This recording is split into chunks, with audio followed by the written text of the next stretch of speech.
नमस्कार, welcome back to part 2.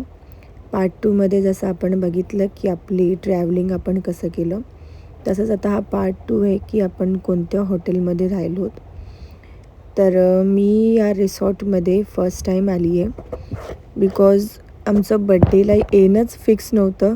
अचानक सगळ्या बुकिंग्स झाल्या, त्यामुळे मी अचानक ह्या हॉटेलचं बुकिंग केलं, कारण की हा एकच हॉटेल होता जो आमच्या विकेंडला अवेलेबल होता.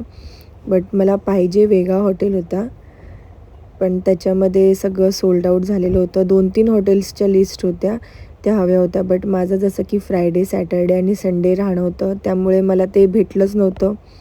हा एकच असा हॉटेल होता जो तिथे अवेलेबल होता. बट ठीक होतं. माझा इतका मूड चांगला नव्हता त्या दिवशी, कारण की म्हणतात ना, आपल्याला जे पाहिजे असतं ते नाही भेटलं की थोडं मूड अपसेट असतो. तसंच असं काहीतरी होतं, बिकॉज माझा बड्डेचा प्लॅन काहीतरी वेगळा होता माझ्या मुलीसाठी. बट ठीक आहे, एनिवेज इतका बॅड नव्हता. एक्सपिरियन्स खूप छान होतं आणि हॉटेल पण तसा चांगलाच होता, खूप चांगला होता. जसं की स्विमिंग पूल होतं तिकडे, रूम्स हायजीन होत्या. मला टेंट हाऊस आम्हाला भेटलेलं आणि टेंट हाऊसही खूप छान होतं आणि खूप हायजीन होतं तिकडे. म्हणजे मला असं टेंट हाऊसमध्ये राहते असं काही वाटलंच नव्हतं, इतकं सुंदर होतं. आणि स्विमिंग पूल होतं, जसं की तुम्ही बघताय आदिरा कशी मस्ती करते आहे, खेळते आहे, बिकॉज तिला स्विमिंग पूल भरपूर आवडतो.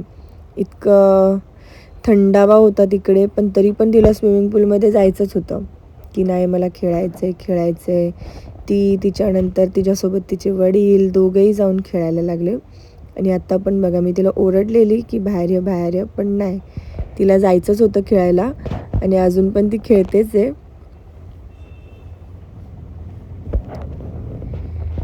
ते बघा कशी उडी मारते आणि कशी खेळते ती.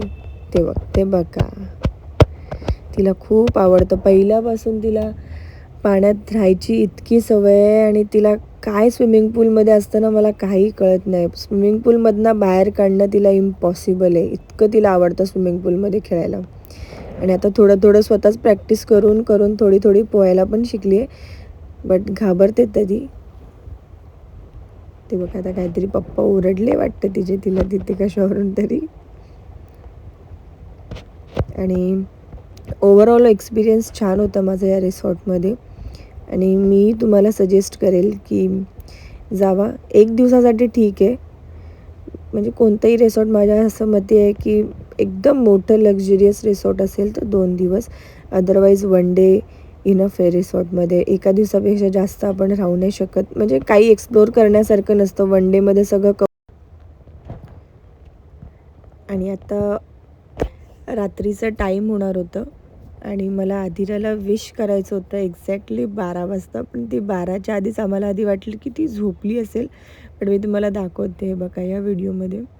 मला आधी वाटलं की ती चादरमध्ये झोपली आहे, पण ती जागी होती तिचं विश घेण्यासाठी. ते बघा, त्याच्यानंतर रात्री आम्ही तिला विश केलं वगैरे, झोपलो, बिकॉज तिथे आम्हाला केक अवेलेबल नव्हता, अरेंज पण होत नव्हतं हॉटेलवाल्यांकडून. सो ठीक आहे, इट्स ओके.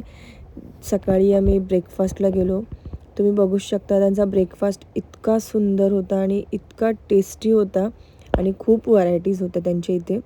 आम्ही ब्रेकफास्ट इन्क्लुडेड ठेवलेलं, डिनर आणि लंच आम्ही इन्क्लुडेड नव्हतं ठेवलं त्याच्यामध्ये. तीच सगळ्यात मोठी चुकी झाली, बिकॉज वेगळं आम्ही घेतलं ते खूप महाग पडलं आणि इन्क्लुडेड फूड त्यांच्या इथे खूप छान होते. जसं की हा ब्रेकफास्ट इन्क्लुडेड होता आणि इतक्या साऱ्या व्हरायटीज होत्या ब्रेकफास्टमध्ये की विचारू नका. आणि खूप टेस्टी होतं, खूप टेस्टी, अमेझिंग.